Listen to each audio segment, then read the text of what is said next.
Hello and welcome to Giant Mess, a sloppy sports and entertainment talk show that covers a little bit of everything. From the New York Football Giants to New York Baseball Mets, movie reviews, TV show reactions and recaps, and some life lessons and life stories along the way.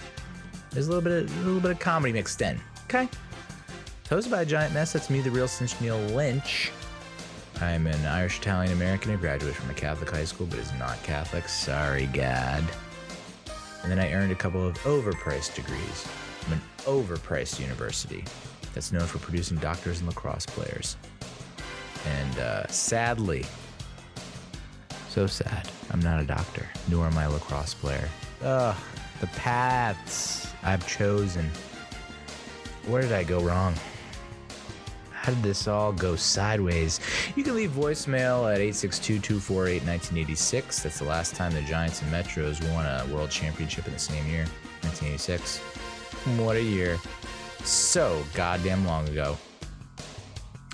You can subscribe to Giant Mess on YouTube, youtube.com/giantmess or Real Cinch or Neal Lynch, one of the three. Those should work. Follow me on the blog, neallynch.com. Real Cinch on Instagram and Twitter, facebook.com/giantmess. And you can subscribe to this podcast wherever you're listening to the podcast. Maybe it's follow. Maybe that's the terminology they went with. Follow me. On today's episode, we're going to talk about the New York Football Giants. They're very close nail biter of a loss to the Philadelphia Feebles. And we'll break that down, even though it doesn't really need a breakdown. I feel like the game really spoke for itself. We don't really need to get too in-depth on that. We'll do a preview of the Commanders game, biggest game in 6 years. It's essentially a playoff game. How do we win? What do we do? We'll look ahead at that. So with that, let's get started. Yeah, so I went to a holiday party. Well, I had a date on Friday night. Didn't get to bed till 3 a.m. And I know I can hear the gears working in your head. You dog, Neal, you dog. No, nothing dirty. Just when you live so far away from the city, and by the city I mean New York City. And it's not rush hour. Boy. Does it take a while to get back home and back under the covers and into bed? 3 o'clock in the morning. I left my date at 1 something. So did all my holiday shopping on Saturday, and then was late to the holiday party, which was an hour away. I just don't live near anything except Princeton University. All my friends are dead. No, all my friends don't live nearby. I have to go to Pullman, Washington. I have to go to Cranston, Rhode Island. I have to go to Newtown Square, Pennsylvania. I have to go to Hoboken, New York City. There's no one like... I guess I did go to another holiday party the weekend before that was like 20 minutes away. Thought I was going to drink. Took an Uber. Didn't really drink, so... But I went to a holiday party in Newtown Square. Stayed the night... And went out to breakfast the next morning with my buddy. And then he's like, hey, you want to watch the Eagles-Giants game? I was like, hell yeah, dude. Because I can't wait for you to rub it in my face just constantly. 60 minutes, 3 hours of just rubbing my New York Giants fan face in a Philadelphia Eagles doo-doo. That's all that was going to be. It's just schadenfreude, right? I like pleasure spiked with pain. The Giants are my aeroplane. I don't know any other way to put it. I guess I do get off on being belittled. And so I was like, yeah, sure. Let's watch the Eagles-Giants game at a sports bar in Pennsylvania near Philadelphia. What could go wrong? That'll be enjoyable. And of course it was not. We got trounced. We got smashed. If you listen to the preview last week, I didn't give much of a preview because it was like, we're gonna get our poop pushed in. We're gonna get our nether regions stomped on, and sure enough, that was the case from the get-go. 21-0. I mean, I guess, it's been beaten to death, but the 4th and 7 to Devontae Smith for the touchdown. Julian Love needs to know better than that. He needs to come across, high point the ball, interception. The game might be a little bit different. I don't know it's going to be that much different. I think we still lose, but maybe it's closer. I don't know. It's, I don't know what I appreciate the fans that are hype and diehard and almost blinded by their fanaticism. I tend to be a little more grounded and realistic, and it's like, we don't have our number 1 corner. We don't technically even have a number 2 corner. Like, it's been Fabian Moreau's story has been great up until this point where it's like, well, now there's no Adoree Jackson and he's just getting picked apart. And like Nick McLeod was great to come in relief of Adoree Jackson in the Packers game and step up, but it's like long term, people get the tape and they can see what he can do and can't do, and then they exploit it. So even on that 4th and 7, I basically turned to my buddy and I was like, they should just go for it. Why not? And he was like, what are they doing? They got to kick the field goal. This is crazy. And I was just like, dude, we don't have a defense right now. Their secondary is in shambles. No Xavier McKinney. Dane Belton only had 7 snaps, which leads me to believe that he's still banged up or can't play, or they've lost faith in him and trust in him already, which is awesome. We just don't have a secondary. I think Darnay Holmes was probably our best corner on the field, I guess. And even he, they put him in man, and you just constantly see him getting targeted and picked on.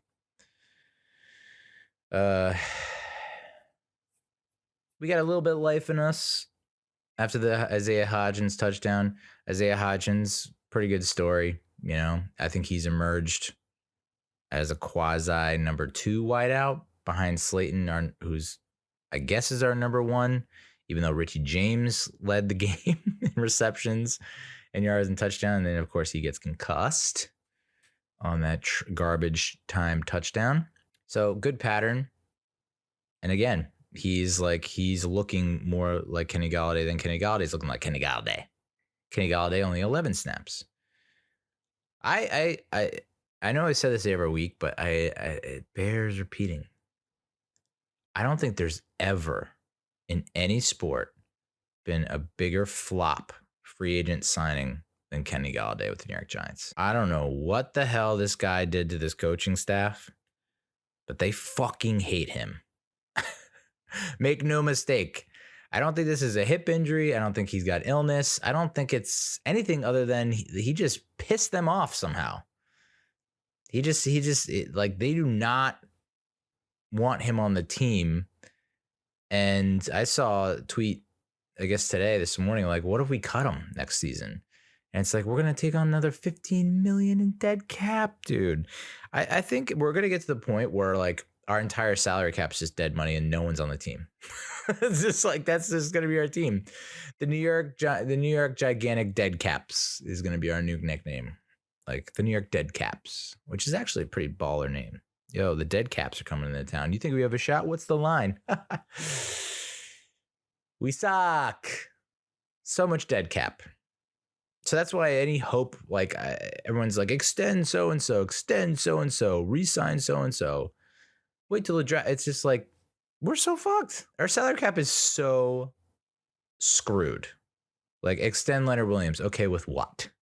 Resign DJ and Saquon with what? I guess are players still taking Bitcoin? Is that a thing? And then let's bring OBJ back into the fold for 3-4 years so that he can get hurt again. And then we're forced to trade him or cut him and take on more dead money. It's just like, we're such a bad spot. But Isaiah Hodgins, I mean, it's a good pickup. Cheap pickup, and he's performing and he's producing, unlike Kenny Galladay, who just I kind of feel bad for him a little bit. I mean, I know you shouldn't because he's earning so much money, but it's at the same time like you are now going down in not just NFL history books, professional sports history as the worst free agent signing of all time across every sport, any sport. Has to be. Wow. And it's at the point now where it's like this coaching staff would rather run out the likes of like Chris Myrick, Nick Van Nett, Marcus Johnson, like these fucking no-name guys, than just, how about you do this one game? Not that I mean, you don't listen to me. Why you listen to me? Don't listen to a random fan. But wouldn't it be interesting if they just said, hey, this entire week, we're game planning to get you the ball at least a dozen times. We are going, and Daniel, you need to target this motherfucker 12 times at minimum. I want to see every single pass play geared toward Kenny Golladay, and I want to see what this guy's got. Because I don't think it's like, okay, he doesn't get separation, he doesn't get open. Just throw him the ball. I don't think he gets separation, even when he was good and, Pro Bowler and putting up numbers. Like, he wasn't getting a ton of separation. He's Mr. Contested Catch. Like, he's not going to be open. Just throw him the ball. Stafford just threw him the ball. Just throw him the ball. I want to see him play 100% of the offensive snaps, and I want to see him targeted 12 times. This season is such a weird mishmash roller coaster ride that it's like, say we lose. I mean, maybe it's not the Commanders game because you have a lot on the line. You feel like you can't trust them. But if we lose this Commanders game coming up on Sunday Night Football, I mean, it's almost a lock because like Daniel Jones is 0-9 in prime time. We stink in prime time. Why would we win? It's in Washington. Like Chase Young's coming back. It's just like, why would we win? If we lose that game, can we just see what the hell Kenny Galladay's got cooking? They're not telling us something. But what? So I'm trying to like break down or think of, it's all speculation at this point, but like, wouldn't, if it's his hip, like maybe, I don't know. It's pointless. He's like not part of the future, but he's signed for another like 2-3 years. And no other team wants him. So it's like you're crushing his trade value by not putting him on the field and throwing him the ball. You're crushing it. So we're not going to trade him. So it's like we're going to have to cut him, and then we have this dead cap. More dead cap. Ugh. Anyway, Isaiah Hodgins. Yeah. Good pickup. Defense kind of stood their ground the next two drives, coming up with big plays. And then, we get the blocked punt, which is always phenomenal. Really great stuff. And that was all because Azeez Ojulari and Kayvon Thibodeau are applying lots of pressure. So it feels like our pass rush is starting to come around and look good, but then our rush defense stinks out loud, dude. Big time stinks. 250 some odd yards, 253 yards. Yeah. Our pass offense sucks because our offensive line sucks, and we don't have like decent receivers, I guess. Although, the receivers get open and Danny can't throw them the ball because he's getting pressured immediately. Like no time to survey the field or see someone that's open. So he has to scramble, and then he runs and gets smacked, and then or he throws it away, or he throws it very short to someone in his immediate field of vision. So kind of weird that they would stick with Gates at guard and Feliciano at center. I feel like the coaching staff just put Gates at center, and then I guess you Glowinski at guard, and then you got like, I don't know. I guess because Azudu and Brederson are just still not ready, and that's what you kind of forced to roll with. But I don't know. I mean, it was just a disgusting game. I mean, at 27-14, I thought, okay, maybe we come back. Maybe we were able to make something out of this, but you just got that vibe. Other than the blocked punt, You just got that vibe, like Gillen dropping the punt and then bouncing it and trying to kick it, and it's like they immediately score on the next play. Just shit like that. No answer for Jalen Hurts. No answer for Miles Sanders. 17 carries, 144 yards on the ground. Ew.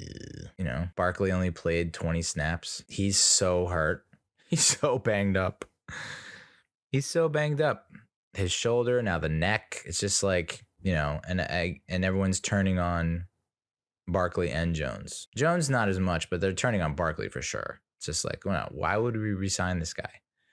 We don't need a running back. We need a running game. Okay. So we ditch him. We let him walk. And then we get some other running backs in here that do all right. Like, I'm telling you, Saquon, 100% healthy. And I know this is stupid to say because he's not for a full season. He's just not. He can't be. He hasn't been. But the guy is just on another level when he's healthy. I mean, you see the plays he can make when he's healthy. There's hardly any other running backs in the league that can do that. But, you know, it's like, okay, it's a handful of plays and then he gets hurt and then he's ineffective and not impotent, but so I guess this is the end of Barkley in a Giants uniform, which is very sad because I honestly think he has a Hall of Fame career in him. There are so few running backs I've seen that are like him. So I'd love to see him be a lifelong Giant. I'd get the vibe and the sense from him that he feels like he's on the outs. I mean, do you really like watch him talk and speak and think, okay, this is a guy who's going to be around for another 4, 5, 10 years? No, it's almost like the writing's on the wall. Like he's just accepted it and he's just like, all right, well, I'm not going to be around here anymore. So like, what's the point? It's just the perception. Sometimes perception is reality. I get so like I tortured myself by listening to the post-game reactions, post-game press conferences, and it's just like why did I do that? Because all they did the entire time was just regurgitate and vomit like what fans I guess would want to hear, but the way that they say it, it's like you just came out of a awful loss. The worst loss of the year by far. The worst loss of the past, I don't know how many years. I mean, there's been some pretty bad ones. So obviously, yeah, you're going to be down in the dumps and the mood's not going to be great. But then to say you're excited about the Commanders game, it didn't sound like anyone was angry. That's why it was so refreshing to hear the Jihad Ward clip that's going viral. It's like, listen to this dude. He's pissed. He wants to beat Washington, and he when he says it, I think he means it. You listen to like Saquon and Daniel Jones and Brian Daboll and maybe even Julian Love, and it's just like they're just blah blah blah blah blah. It's just like word service. I don't know. I understand that you don't want to give the media anything to run with, especially the New York media, because they'll hammer it into the ground and drive you nuts if you pay attention to that kind of stuff. But I listened to Jihad Ward and I'm like, this guy wants to win. He's pissed off. Like, why? Get pissed off. People have already, like, everyone's counting you out. And it's like, you know, as it stands right now, of course, Seattle loses to Carolina, which is just like in Seattle, which is just like, what the hell is going on with the Seahawks? The Niners, all of a sudden, not all of a sudden, but like you would think Garoppolo goes down and they're screwed. And instead, this Brock Purdy guy, Mr. Relevant, is like lighting up the league, beating Tom Brady handedly. So now, as it stands, we would go to Minnesota if the playoffs started today. I don't see us, you know, and Bellinger's now hurt with a rib injury. Richie James had a concussion, so he's probably out for the game. Bellinger is probably not going to be effective. Who knows if we get a Zudu back or Shane Lemieux back or Adoree Jackson back. Doubt it. You know, Jason Pinnock is our leading tackler against the Eagles, followed by Jalen Smith. What are we doing, dude? Micah McFadden, like Fabian Moreau, Nick McLeod, Tony Jefferson. Those are our top tacklers in the Philadelphia game. Thibodeau had 1 assist. Dexter Lawrence 1 assist. At least Azeez Ojulari stepped up, 2 sacks. But I mean, you look at the roster and it's just it's a bunch of guys that are backups or backups of backups. This is not the team that we had in July or August. It's a freaking miracle that we're 7-5-1. It's a miracle. And I guess you can fool the league for that long. You can fool the league for like half a season and then everyone catches up to you. I mean, I'm telling you, when McKinney during the bye week had that hand injury, that was bad juju. To me, that was like, all right, we're screwed. That's the end of that. It was nice knowing you. It was a nice run. It was fun while it lasted. And then the double whammy of Adoree Jackson going down. Because the defense was pretty much one of the only our running attack combined with a stout defense was the only reason we were winning games. You take away 2 of our top defenders, our 2 best defenders possibly, and then you take away our interior offensive lineman and our tackle. I don't know that a lot of teams can bounce back from that. So, I mean, I think Jamie Gillen needs to exit stage right. He's just so inconsistent. He had 3 down inside the 20, which is impressive, but just too many errors, too many mistakes. Boston Scott continues to kill the Giants. 66-yard kickoff return. Of course, why not? I mean, the passing attack didn't really, as much as I was dumping on the secondary, the Eagles didn't really pass for a ton of yardage, but all the yardage was brutal. Every pass goes for a first down. Every pass goes for a touch. It just felt like it this is not like Richie James 7 catches for 61 yards and a touchdown. That stat line. This is throw, catch, touchdown. Ugh. Brandon Graham was a menace, 3 sacks. Fletcher Cox with a sack. The Eagles had 7 sacks, something like that. They probably could have had a lot more. Their punter goes down on that blocked punt, and you would think, okay, maybe the momentum's turning here. If our defense manages to make stops, then they have to have their kicker punt. And he had 1 punt for 35 yards. That's it. 1 punt, 35 yards. The rest of the game. It's like if we just force punts, who knows what happens there, Field position. But nope, just could not get off the field. I think they were 54% converting on 3rd down. We were 30 some odd percent. So it was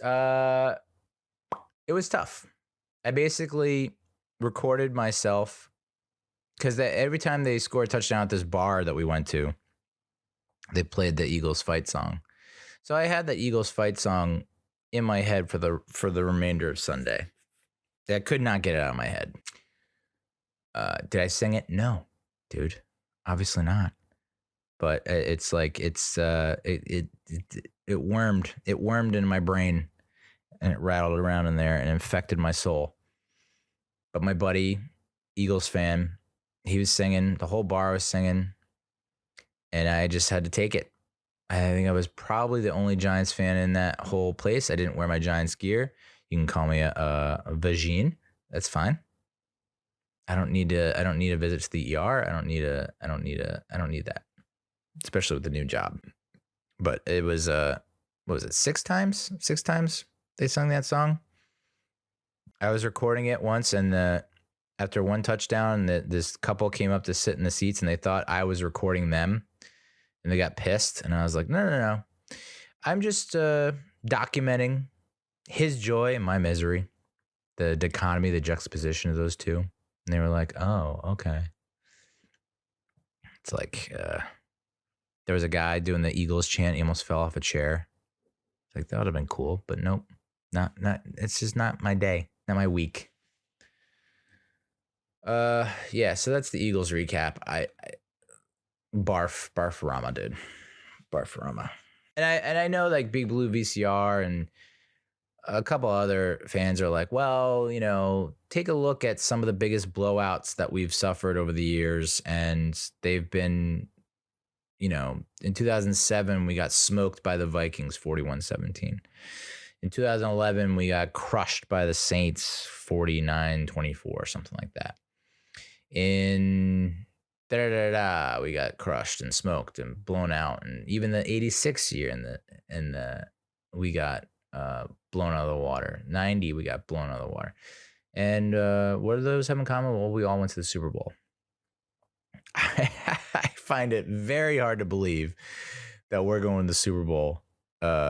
This isn't a case of like everyone's healthy and we just had a weird week, because I mean, I don't know the exact details of those other games, but I would imagine that we weren't as hamstrung by injuries like we are this year and missing as many guys as we are this year. That's the biggest reason why we lost. I know you can't use injuries as an excuse. I'm going to do it.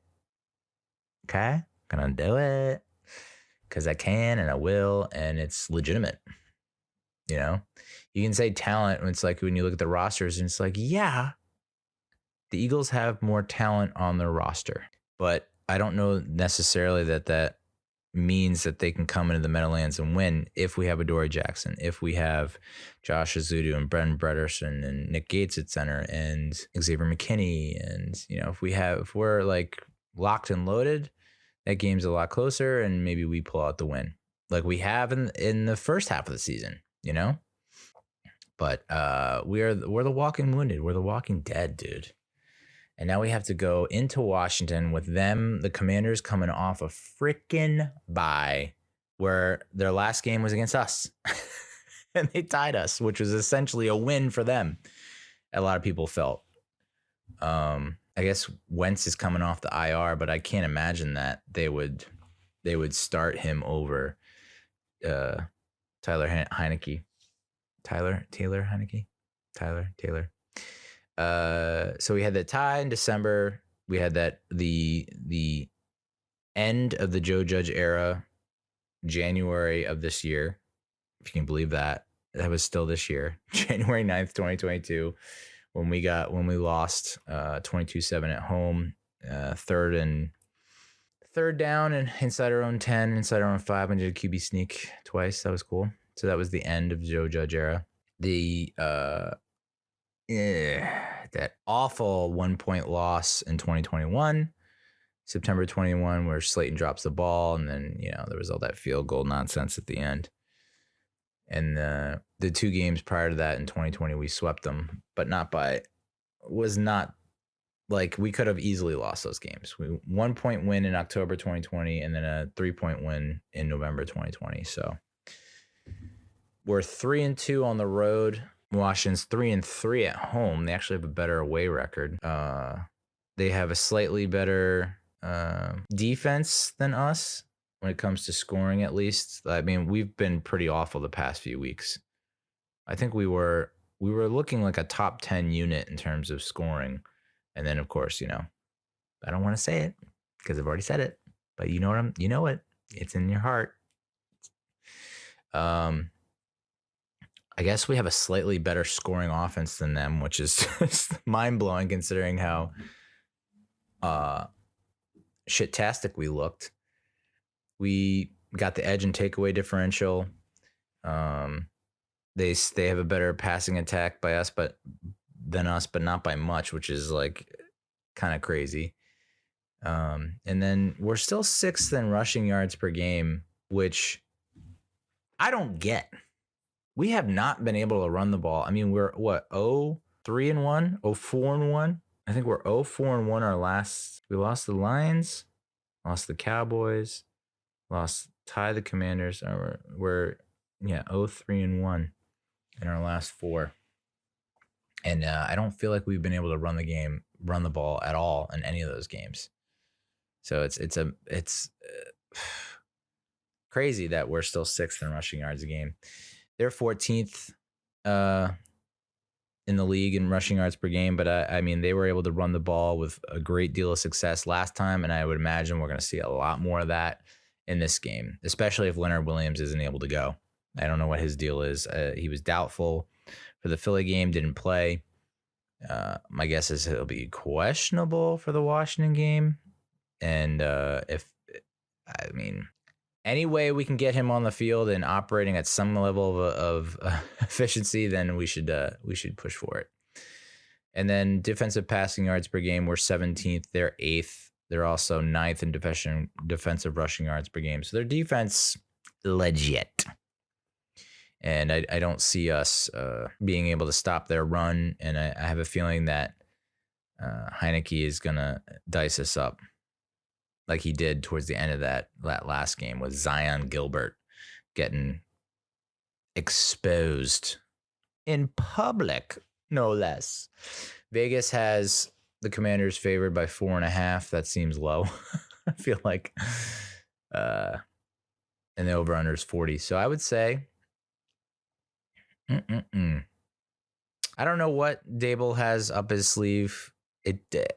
Judging by his reaction and his comments after the game and early this week, he said that they left like 4 or 5 big plays on the field, but that was because we can't protect the quarterback. I think there was maybe one instance, maybe 2, where Jones is like, for whatever reason, not looking that way, or looks and checks off because he doesn't have confidence in it. But I mean, you look at some of the throws these guys are making.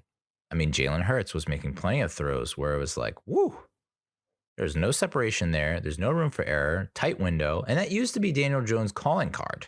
At least his rookie year was like, he's going to put it in places that maybe it shouldn't go. Jalen Hurts is doing that this year with great success. And I mean, I watched the Niners-Bucks game when I got home. Brock Purdy just wheeling and dealing, slinging, cashing, snapping necks and cashing checks, dude. I mean, that the end of the half or something like that, where they're already up by, I don't know how many points, 28-0, something like that, 21-0. End of the half, they probably could have just taken a knee and taken it in the locker room and everyone would have been fine with it. And they fucking chuck it deep, dude, on a double move. And they score a touchdown. Those are all the signs of a team that is going to wreak havoc in the postseason. If there's a team that you should be scared of in the NFC, I think it's the 49ers. I really do. They have the rushing attack. Christian McCaffrey is a goddamn baller. I think he's 6 games since the trade. He's 6 touchdowns, 600 plus yards scrimmage or something like that. Like, their defense is pretty decent. And, obviously they have Debo. You would have thought Debo Samuel was done for the year and possibly more after he got carted off. And it's like, he's just week to week. Got like a sprain. MCL sprain, the same MCL sprain that Adoree Jackson has.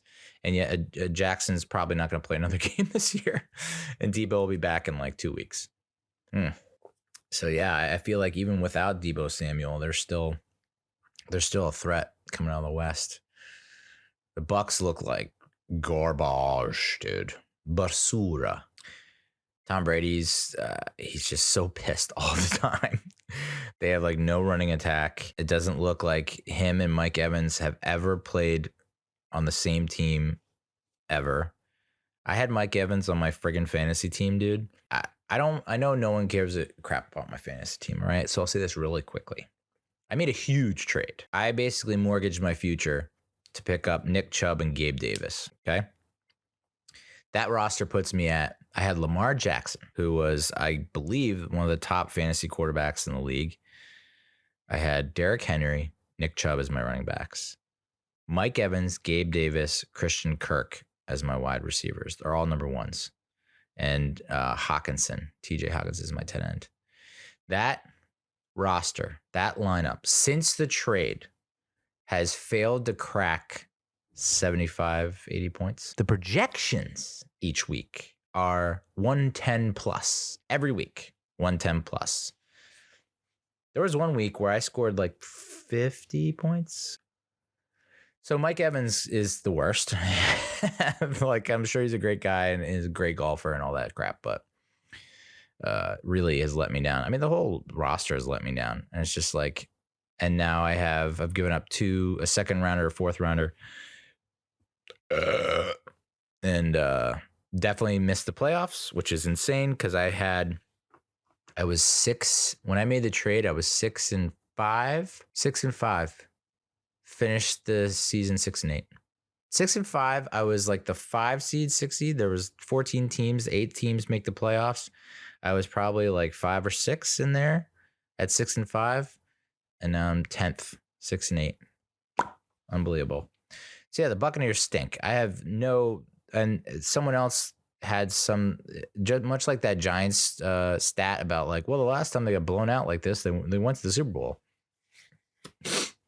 There's a stat about, well, the last time that Brady got blown out like this, he won the Super Bowl. It's like, oh boy, there's a lot of spin zones and silver linings running amok. So we're gonna get. I mean, listen, I'm a fan, just like you, and I'm pulling for him. I really am, and it would be a hell of a story. The chips are so stacked against us, dude. So stacked. So many injuries.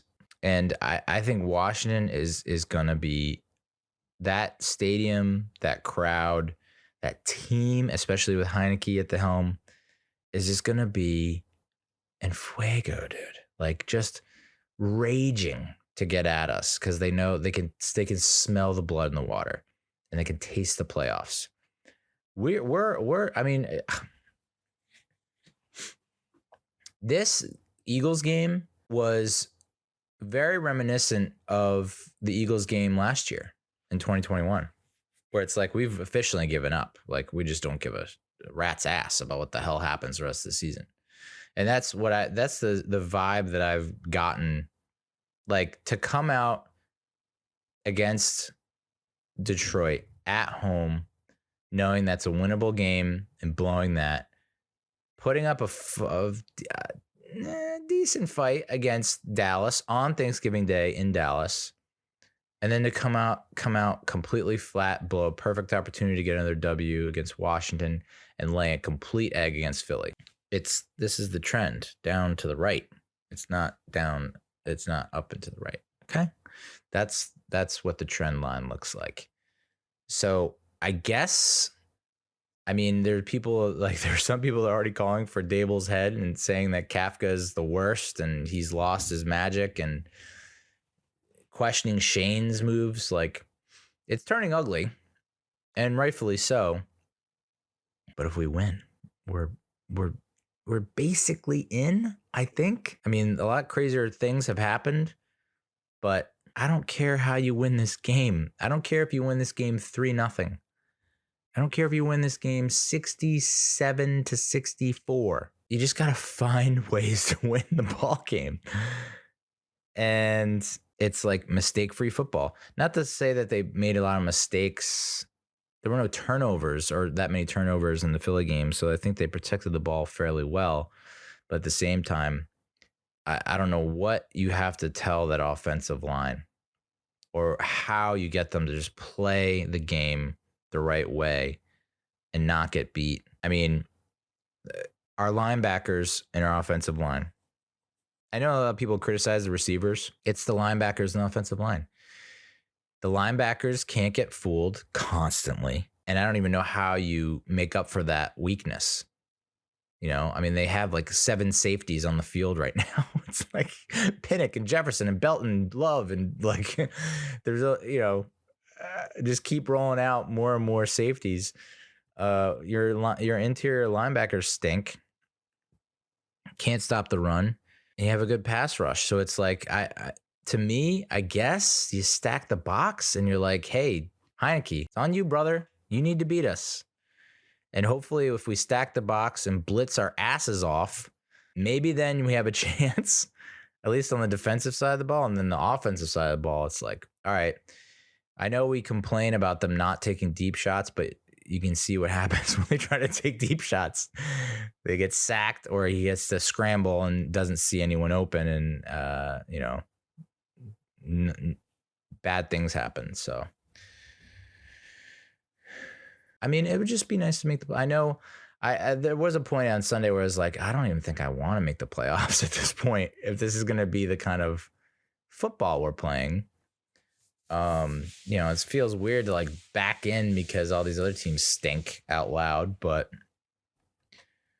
it would be nice to make the playoffs. I'll just say that. It would be nice. Everyone's like, well, do we really want to go to the playoffs for a one and done? And it's like, I remember when we made the playoffs in 2006, which was crazy because we weren't that great.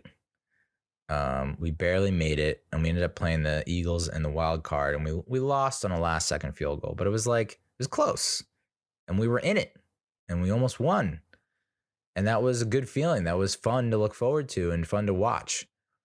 The complete opposite of the previous year, which was like we're 11-5, we win the division, and no, we don't have home field advantage, but we get to host a wild card, and we get shut the fudge out on our home turf.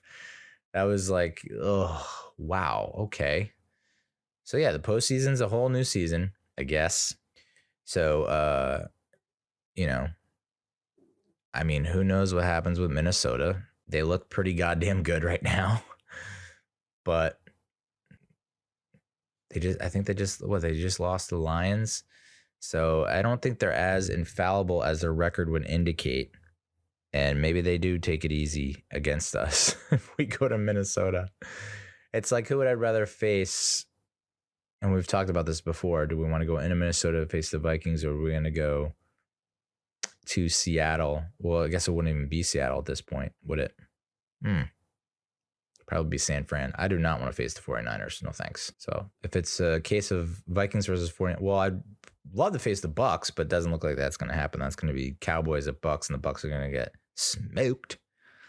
But you say that, and we're all so sure, and then Beastquake happens. It's like Seattle goes into New Orleans and they at 7-9 and wins. It's like, nothing's a sure thing anymore. Just step it up, dude. Step it up. I mean, I hope the other players saw Jihad Ward's clip and said to themselves, yes, we have this opportunity in our hands. Let's do it. The season is not over. I mean, you lose and it's over. Yeah, but this is a playoff game. So let's act like it. Let's bring the heat, and let's shut up the haters and the critics. You know what I'm saying? All right, that's enough for this week's episode. Thanks so much for listening, and talk to you next week. Adios, muchachos.